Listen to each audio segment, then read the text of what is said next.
Today's episode of Getting Geeky with Gamerleaf, I sit down with Jeff to talk about his new role-playing game. Plus, there's a giveaway at the end of this, so listen. Then we'll see what's on Kickstarter, but first, a message about our sponsors. Today's episode is also powered by one of our proud Kickstarter Season 3 backers and their game, Nouvelle France, which just launched to Kickstarter. Nouvelle France is an abstract strategy game where you need to skillfully place construction blocks to build 3 historic sites from the Nouvelle France era. Outweigh your opponents and thereby gain points.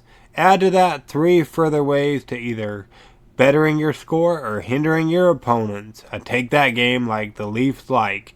Be on the lookout or come back and listen to our interview with the publisher on Saturday the 14th of September and back Nouvelle France before 10 October.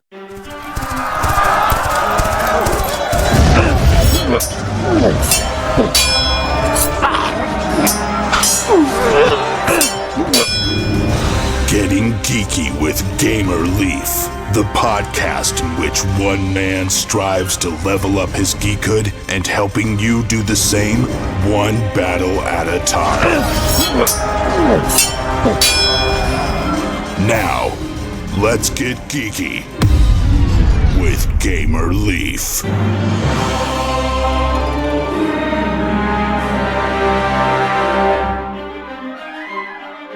You have been hearing scratching in the walls. You thought it was a prank at first.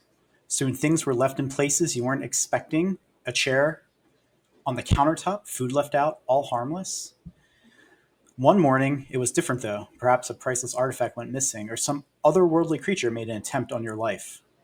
Sometimes, when you least expect it, everything starts to go wrong. The ghost of an old sea captain starts to walk the beaches of your tourist resort. A strange flying man-bat roosts in your manse belfrave. Perhaps even glowing words appear on the walls of the ghost town next door. Warning of your impending doom. When it all becomes too much and you're afraid of losing everything, there's only one thing to do. Call Mystery Solvers Incorporated. Maybe it's a group of college kids in a fancy van who hunt the paranormal. Or maybe it's some teens you know from school with a knack for solving mysteries. Maybe it's even a professional skeptic or two who know the truth is out there. Whatever they may look like, they're on the job, ready to solve your problem and lay the ghosts, whatever they may be, to rest once and for all. Did that sound familiar to you guys? It didn't to me either. Well, it kind of did. It reminded me of a cartoon I still love today. But that's a story, or one of the stories that you might find in Charm Universal Role Playing Game, a new game that's just about to launch to Kickstarter, or already on there. And today we're lucky enough to have on the creator mastermind behind this game. Is that right, Jeff? Is that how you fall in line with Charm Universal Role Playing Game? Yeah, I like Mastermind. That works. There you go. Awesome. Thank you so much for joining us on Getting Geeky with Gamer Leaf. We appreciate it. Thanks for having me. Appreciate to be here. No problem. Now, before we jump into your game and everything, how did you, just in case somebody hasn't listened to your previous episode, but I know we had you on a while back ago, how did you get into playing role-playing games? I think as a kid, and I kind of grew up in the satanic panic of the 80s. I was born in the mid 70s. I was really interested in the comics and sci-fi and fantasy, and Dungeons and Dragons was an outlet for that, right? You could be in this world and have these adventures. And to me also, I'm a designer by degree. I like solving problems, and I like being put into situations and using my creativity to come up with fascinating ways to solve problems. So, I back in the 80s, you're from a small town, you really have to search for there weren't tons of superhero movies, comics. There wasn't even really a comic shop, maybe like a few miles away. It wasn't really easy to get to. So, we had to really, really hunt for the opportunity to sort of be immersed in with these different types of experiences. Also, when you talk to solving problems, do you remember any of those problems from way back in the day? Oh, geez. Well, so being like, me and playing with like my two friends, just one of the big problems is just learning how to play without anyone teaching us how to. There wasn't YouTube, there wasn't people playing online and stuff. So we had to read the books and kind of figure it out as we go. So just learning to play was the biggest challenge. But yeah, I remember a friend really thwarting one of my one of my GM like obstacles by just using a dragon to fly. And I'm like, oh, right, sorry, dragons can fly. Oh boy, awesome. And what are you playing these days? So I don't really get to play a whole lot because I'm basically almost designing something, board game or role playing game, almost every single night. But for the last couple of years, I've been doing a D&D fifth campaign, and we're doing some Apocalypse World right now. So that's the RPGs I've been playing, and I go to game design nights. So I'm always playing something a little different board games. There's actually one tomorrow, so I'm hoping to go there and have some fun, play something new, maybe take something. Awesome. You said you design board games as well. We had you on for an RPG last time, wasn't it? Yeah, it was Super Age, and it did pretty well. I was pretty happy, and I appreciate your help getting the word out. Yeah, and Super Age is garnering a little bit of attention. It has a unique system, and Robotech RPG, which we just launched a couple weeks ago, that uses a similar engine. It's basically the same base engine. Awesome. And word on the street is it might be launched by the time people are listening to this, or it's about to. What can you tell us about Charm Universal? That word on the street is it's about to launch the Kickstarter. Yeah, right. So October 2nd, so Wednesday at noon Eastern time, we're gonna set that sucker live. Charm was really based on a bunch of concepts I started to gather when I was writing my Age Past RPG, and this was back in like the mid 2000s, when I actually was one of the first. Age Past was one of the first Kickstarter RPGs ever on Kickstarter. It was probably in the first dozen or so back in 2011, and I've been developing it. But I just started realizing through my design process that we can do more with less if you set up the less in very specific and designerly ways. And so for Charm, I was like, well, wait a second. We know lots of things. So instead of telling us things that we know and making hundreds of pages of rules about things we know, why don't we just make the rules about the things we need to know, not the things we already know? So, and that's what Charm really is. It's a universal system. You can build any kind of character for any kind of genre. Some things work a little better than others, but it basically can play anything. It's very easy to make a character. Your character will fit on a business card that you can carry around in a wallet. You need 2 dice to play it, which you can roll on an app very, very easily. And we really started developing Charm around giving players the agency to determine how they use their characters, interact with the story, with the sort of like push your luck kind of. Oh, okay, awesome. And one of the super backers before your Kickstarter launched asked a question: why is it called Charm? Because the rule set, including examples, is about, I think it's like 11,000 words. So it's a very simple system to understand. It's elegant, and so it's called Charm because it's charming. It's just a charming game, and I want to call it a little game because it's little, but it'll literally do anything almost any other sort of kind of simulation type game will do, plus more stuff. Awesome. And I love the idea of the business card, the character on the business card. Is there any other games out there with that small of a character sheet? Not that I know of. Not really. Some games use apps so you can have your character sheet on your phone, but really, I like things for pen and paper. I like the pen and paper kind of, character sheet. Even if I print it out from online, I still want the character sheet in my hand. So, and of course, we're gonna have regular size character sheets too. They're gonna be a little smaller than a standard character sheet, but because they don't need to be that big. But yeah, we're not all the character sheets are gonna be literally business cards. Oh, okay, but they could be if we wanted to. Yeah, right, yeah, sure. Awesome. And are we gonna get business card if we back your Kickstarter? Do we get the business card to fill them out or not, or how does that work? So we're working on that. It has to do with how we fulfill. So it's something that we need to look into, and it's a stretch goal that we may be adding. But I definitely like to. The problem is I get these cards from place A, and then I got to get them to ship in place B. And if we just do drop shipping, they won't ship with. It'll be like a whole separate shipment, and then how do we charge for that? Shipping is very, very challenging on Kickstarter, and I hope people really appreciate that and can understand that. It's really hard to get product in hand and then get it back out to the backers in one fell swoop. To do it, we have to get everything together at once. So if things are being shipped at different times at different places, it can cause a lot of issues trying to get everything out. So disparate things like, oh, hey, let's make some t-shirts for the Kickstarter. Well, great. But okay, so now I have to ship those separately. So now I have to charge an extra 5, 10, 15, 20. I mean, if you're over in Europe, it could be $40 for just to ship a T-shirt. Yeah, I've heard that can be the life and death of creators on Kickstarter because, like, especially if you come up with a bunch of stretch goals and you don't have it all planned out beforehand, and then you're having to ship a lot more weight than you thought you might have been. Yeah. For books, it's not so bad because we know how much they weigh. Like I know how much a book will weigh before I even order it. I know about how many pages it's going to be. So even if we're wrong by a little bit, it doesn't affect anything. It's different when you're shipping like huge boxes of like heavy scenery terrain or something like that. Awesome. And what kind of option do they have? Because it looks like there might be an option for a PDF. What all can they get when they back your Kickstarter? Well, it's kind of standard for the book. The first thing is a PDF. That's the cheapest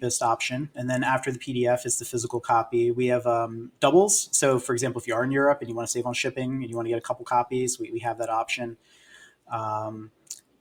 And there's you can back your own story or a scenario. So Charm, the rule set's only 10,000 words, but we're putting in about 5,000 word scenarios. So 7 significantly developed scenarios, and they're sort of like mini scenarios to kind of get you into these different worlds. And we think they're pretty creative. One's sort of like a Victorian horror mystery, Mystery Solvers Incorporated, which I read here. We have Dustbound, which is like a weird West dystopian, demon-filled, like Western kind of thing.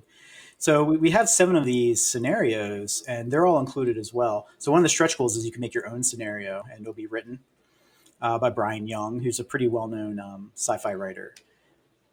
The other stretch goals are more stories written by Brian Young, and just more art. I mean, obviously, as we get more money, we get more art. We throw more art in. So the goal isn't really to make a lot of money on the Kickstarter. The goal is to make a beautiful book, and that's all the books I've made thus far have been gorgeous. I put them up against any other, against any level of work in the RPG industry. So we're excited to do this one. This is, by the way, going to be our first black and white book. Everything else has always been full color. So we're excited to kind of change it up a little bit. Awesome. So does that make it less expensive, or what's the benefits of doing black and white? Well, it's like the art style. I wanted a really stark art style. I also feel like black and white's better for POD printing than color. If you're doing color, offset printing is a great way to go. I don't think POD really shows it off as much, but when you go black and white, you can get that uncoated paper, and I just think it's a much better way to go. And the Kickstarter shows some of the art that we seeded, and it's done by Miami, who's from Taiwan. She has like 4,500 followers on Instagram or something. So she's a pretty well-known artist over there, and has a really distinct manga style. And so we're really excited for the art. Per se, me and you sat down to play. What's combat, or what do some of the rule sets look like? The rule set's extremely simple. The first thing you do is you sit down at the table and the GM tells you what you're playing, or everyone agrees on it, right? And that's sort of setting up what we call power level. Is everyone a mundane character, right? Are they just people? Are they specially trained, enhanced? Are they superheroes? And basically there's, I think, like 5 power levels that we sort of outline. And of course you can make up your own. And the power level sets, the general idea of how strong your characters would be as it relates to other things in that universe. So after you do that, you pick your genre, whether it's cyberpunk or superheroes or fantasy or whatever, magic, mundane. We have a lot of really creative scenarios like in mind, like Sushi Showdown, where you play sushi chefs. And then once you do that, you pick a name your character. You pick a nature. Nature is good because you can use it to automatically pass a check every so often, assuming you're playing within your nature. And then there's archetype. And archetype's the big one. The archetype's the thing and that's what I mentioned earlier. So when you set your archetype, let's say we're doing pirates, if we're doing historically accurate pirates, right? So power level would be kind of like maybe enhanced or something, right? I could play the suave pirate, right? That's my archetype, like the charming pirate, right? Well, someone else is gonna be a different pirate. He might be the sharpshooter pirate, right? Or somebody else might be the stealthy thieving pirate. So the archetype really sets our characters apart from each other, the player's characters. Once you do that, you just pick 3 words that describe how your archetype works. So for example, if you're the charming pirate, you're already charming. Okay. So, but you could pick like aware. That could be one of your traits. We call them aspects. Or you could pick Slick, or Silver Tongue, right? So that means that when I'm playing, I can spend points under each of those aspects to get rerolls or to help pass checks. And basically, the more you add into your roll, the more advantages you get, and the more advantages you get, the stronger your effort is. The more you get out of what you're trying to do. So, for example, if you want to shoot somebody, the GM might say, "Okay, you need a 12 to hit." But you know that if you roll an 18 to hit, you're basically going to kill the guy in one shot, right? That's what we call triumph. 3 successes over. So successes every 3. And we basically we outline this very simply. Trivial 0. If it's a trivial task, you don't have to roll for it. If it's an easy task, you need to roll of a 3. And that keeps on going up. 6 is moderate, 9 is hard, 12 is astonishing. So if you need a roll of a 12 or a roll of a 9 to hit somebody, and you go up 3 levels, that would be 12, 15, 18. So if you need a 9 and you roll an 18 or above, you're getting what we call a triumph. It's plus 3 levels of success. And even if you pass your check, you still can choose to spend points to re-roll to try to get an even better result. It just depends on how you want to interact with the fiction and what kind of fictional positioning you want to set up. Okay, awesome. That sounds pretty cool. And so you pick your own aspects, like they're not already listed in the book, or are they? Okay, so in general charm, they're not. However, scenarios can modify the base rule set and give you specific aspects to choose from. So, and the system is extremely versatile that way. So, for example, we have one called Pact of the Night, and you either play as a werewolf or a vampire, or you could just play as a human. But if you choose to play as a werewolf or vampire, you only get your abilities at night, and there's because the power level is mundane, so you're just a regular person. However, the aspects that are in the list for werewolf or vampire, those make you much more powerful, but you only have access to them at night. So if I choose to take something from the list, I get a very curated, rules-driven effect. I can also just choose what I want, but the other thing I'm choosing, that like whatever I want kind of thing that isn't on the list, that those are my human aspects. So that means that those are done at a lower power level than my other ones. So if I want to play a human, I have access to my aspects all the time, but they're less powerful. Or if I'm a werewolf or vampire, I only have access to them at night, but I get a special heightened ability, exactly how the rules say. So. Okay, awesome. That sounds pretty cool. So when it comes to charm, what makes this RPG pop as one my audience should go check out? And if they like what they see on the Kickstarter, back it today. All right, you can make a character in like 2 minutes. Literally in 2 minutes, you can make a character. If you want to spend 5 minutes, fine. The game just simply plays. You just play it. Anyone can play it. Anyone can learn to run it in minutes. In fact, like I just can go somewhere and be like, hey, let's make characters and play. And as long as you have a die 20, die 6, or an app, you're playing in minutes after reading basically a 10,000 word rule book. Awesome. Yeah, and just scrolling through, looking at the art and stuff, and I really like I said, I really like the small basis of the character sheet. It looks really awesome. So it's actually something really cool too, is that each of these aspects, when you spend a point, not only can you re-roll, but you can also use it to enact a power. So for example, if your archetype was barbarian and you had strength as one of your aspects, you could use that point to like toss somebody, pick somebody up and throw them, right? It's kind of like a special ability. So you would have basically more or less access to unlimited numbers of powers or feats that you can use until you run out of points.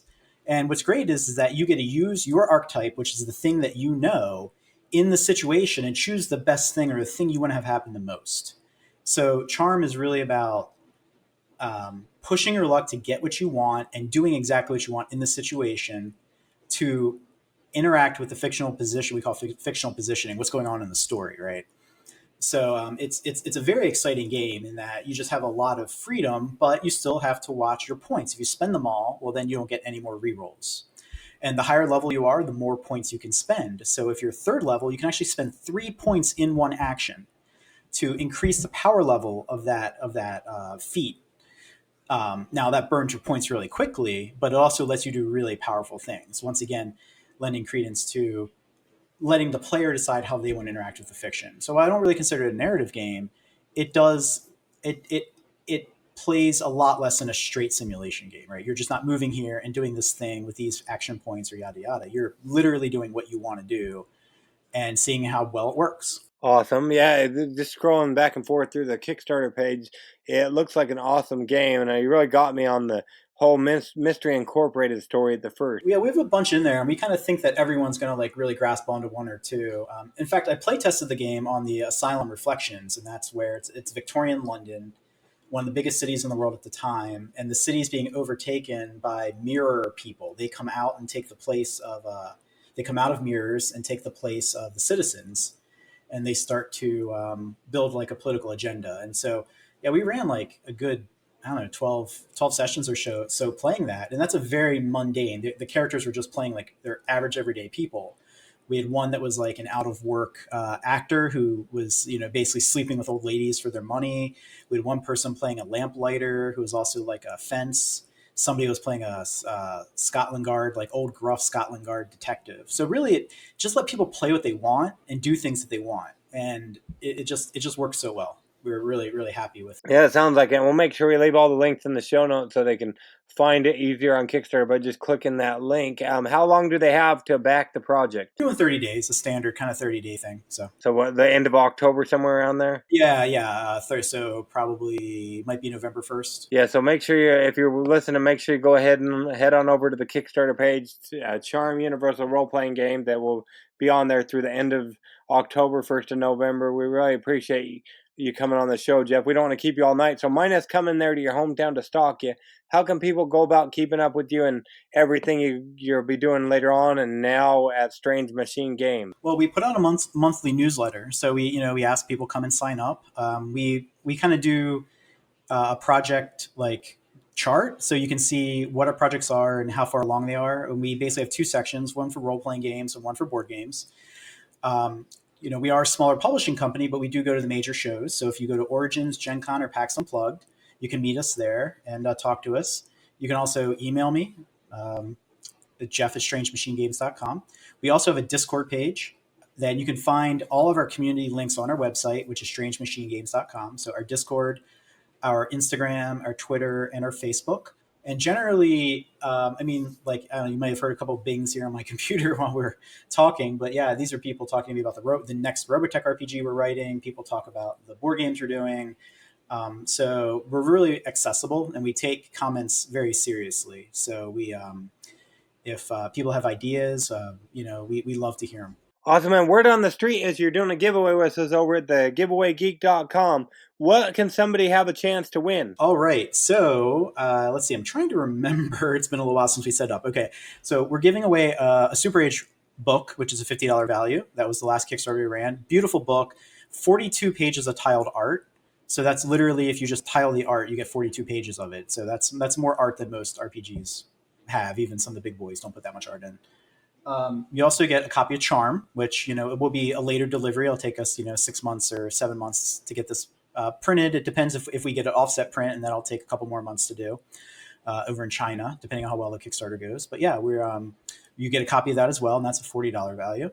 And then we're also giving away a free set of Robotech dice. They're made by Q Workshop, a $15 value. They're gorgeous. I mean, I designed them, but they're, I think, some of the best looking Q Workshop dice, and they really, if you know Robotech, they actually show off on the dice the things from the show. You will recognize those things, like the vehicles and symbols and stuff on the dice. Awesome, and we'll make sure we put that on the bottom of the show notes. We'll have the giveaway so they can just, while they're listening, they can go ahead and enter and whatnot, and just especially by checking out the Kickstarter, that'll be a good way to enter, and then they can see what's going on with Charm. But like I said, we don't want to keep you all night, but you talked about where we can keep up with you.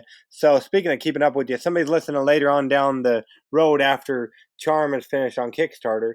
Is there any secrets in your back pocket of what you might be working on for the future, Jeff? Yeah, so we're working on the next Robotech RPG game, which would include both the Masters and New Generation in one book. So writing that I would say it's maybe 1% done at this point. 7,000 words written, so it's going to be a 120,000 word document.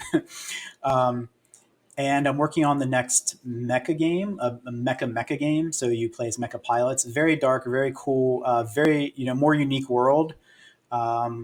So if you like entropic universes and deep, like sort of very anime-esque space opera kind of stories, we're working on a mecha game. It's called um, Jet Black Zero, and we might partner on that game, which sort of secret right now, but we're trying to work something out there. And I have a fifth edition campaign setting that I'm working on. That's sort of, I can't really talk much more about it other than that, but it's very cool. It's been play tested. Think big stompy mechs, but Dungeons and Dragons. When I say big stompy, I mean like 30, 40, 50 feet tall.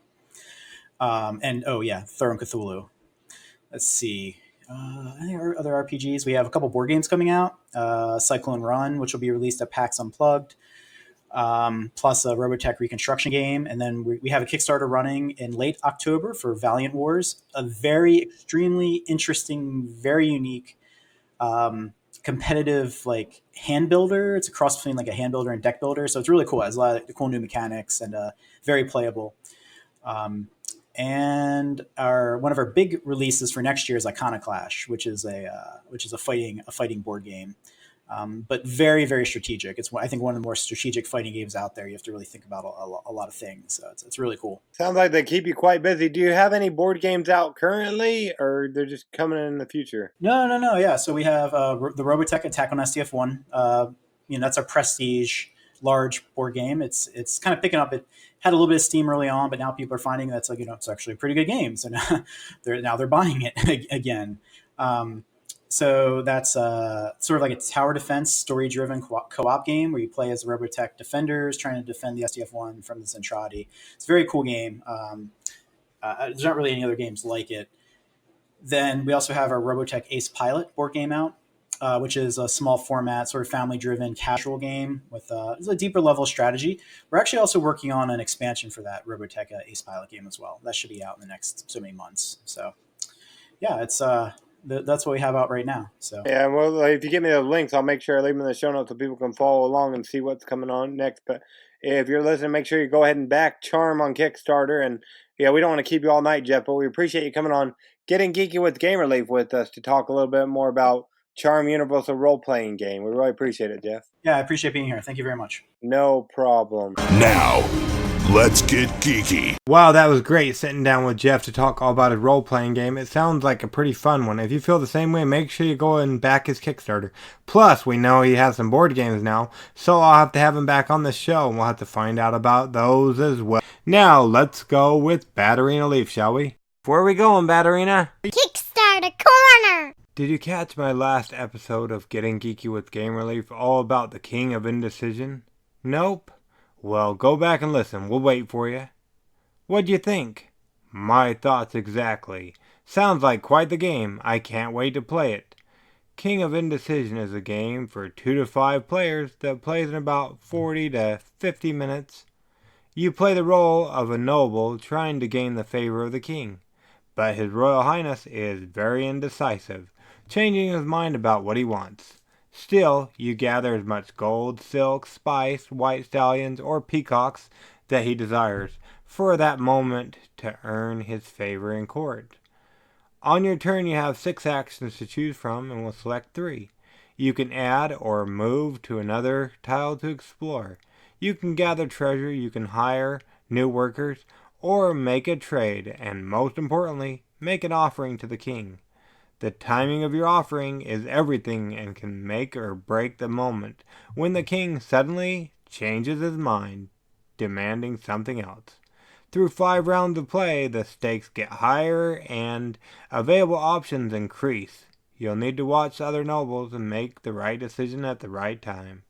The player who gains the most favor by the end of the game will be the winner. It's not easy being a noble in this court, but the elements of surprise, strategy, and suspense are what keeps players coming back to the King of Indecision. Here's what some people are saying.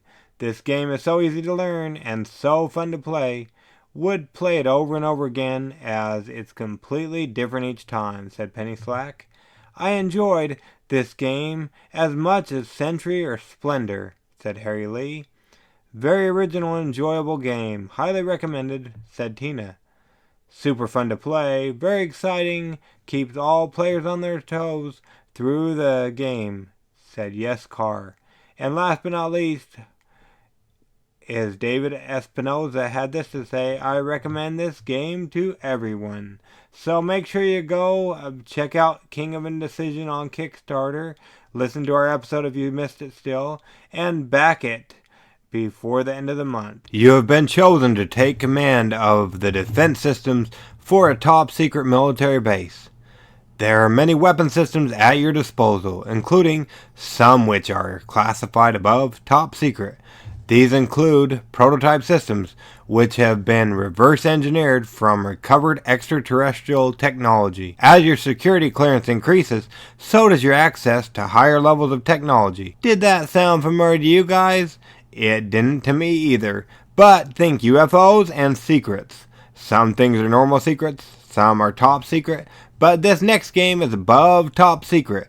That was the story of Above Top Secret, which is a turn-based strategic card game featuring stealth and secret technology as your defense systems. There's a couple of variants you can play, including for either 2 players or as team play variant. It is suited for ages 12 and older and will take approximately 45 to 90 minutes. This is the official 2019 relaunch of the game under a new publisher, Three Mates Games. Besides the awesome art in this game, you know what I love? Well, if you've listened to the right episodes of Getting Geeky with Game Relief, then you're probably well aware that our family is suckers for neoprene game mats. They've got 4 of them to choose from, all at 20 Australian dollars. That was about 65 cents per Australian dollar if you're here in the US. Gotta get this game for even just the awesome mats. Or that's how I feel, at least. These mats are not only cool to look at, but they also provide you with a more immersive gaming experience. If you prefer to be filled in on what is above top secret, want an awesome game, and some super awesome play mats, head on over and check out Above Top Secret, the official relaunch, and then back it on Kickstarter before Sunday the 27th of October. Tell them Gamer Leaf sent you in the comments. It'll mean the world to them and to us. Rise and shine, campers. The bugle is sounding, so roll up your sleeping bags, break down your tents, and get ready for another beautiful day. Are you ready to scramble up Gemini Peak? Delve deep into Fiddler's Woods? Explore the depths of the Fairy Fire Caves? Or will you take the canoe out on Lantern Island? Grab your gear and let's get going. You are in a troop of campers who are exploring the wilderness to win. Level up your campers to the highest rank, Badger that is. Along the way, you will need to collect achievement patches, which will give your campers special abilities and allow them to level and win the game. Camp Pinetop offers endless variations of gameplay with 32 map cards in the base game. This offers hundreds of different map configurations, ensuring that each game will have a different and exciting route to victory. Camp Pinetop was voted Best Family Game of 2019 in the Boston Fig Fest. Out of over 40 games, do you believe that? Hot dog! If you're like me and aren't able to make it to the camp due to family circumstances, what could be better than camping on the tabletop? If you missed out on any of Talon Strike's other games, such as my favorite theme board game ever, Vinyl, in which vinyl is back in demand as collectors clamor to discover the pure, warm sound of music from decades past, you're not going to want to miss this bad boy, so don't dilly-dally and back Camp Pinetop before Friday the 18th of October. Tell them Gamer Leaf sent ya. If you've listened to our show at all, you've probably noticed that I'm a sucker for first-time creators and their new games being on Kickstarter. Well, I am. Plus, it may have slipped once or twice that I'm a USAF or United States Air Force veteran. So, with great honors, I bring you the next game, which has been created by a 20-year Air Force veteran. Did y'all see the Saints and Scoundrels card game that just recently launched the Kickstarter? Well, good thing you're here then. Saints and Scoundrels card game is a pulp-air detective-themed bluffing card game with a psychotic doctor. You and your fellow players are private detectives on the hunt for a serial killer, gathering as much evidence as possible. You're also sabotaging each other's investigations. One man has offered to help. Dr. Zyko the Psycho. He's a brilliant criminal psychologist, but also an imprisoned serial killer. Dr. Zyko can help you, but he also wants to drive you all insane. If you're listening before the end of September, make sure you're subscribed, as I'm going to have this fellow vet on to tell us all about his game that looks awesome. So make sure you subscribe to Getting Geeky with Gamer Leaf in your podcast catcher so you don't miss an episode. If you're in October when listening to this and you missed our sit down, go back and listen to our Saints and Scoundrels card game episode to find out if I be a saint or a scoundrel. Interview or not. Make sure you check out this awesome Kickstarter game and back Saints and Scoundrels, the card game, before Thursday the 24th of October. Tell them Gamer Leaf sent you. If you liked any of the games we talked about in today's episode, make sure you check out their Kickstarter campaigns to show them and us a little love. Backing them goes a long way. Plus, make sure to stay up to date on all the giveaways we're doing over at thegiveawaygeek.com. There will be at least 2 to 3 new giveaways going live over there next week. It's our least favorite time as well as yours. So until next episode, make sure you go ahead and get geeky, stay geeky, and bring others in the geek fold by sharing our episodes with others, as well as keeping up with the giveaways we're doing over at thegiveawaygeek.com. Gamer Leaf out.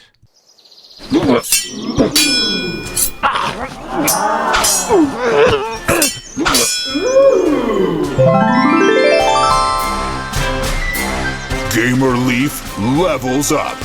Tune in next week to see if Gamer Leaf's luck holds up.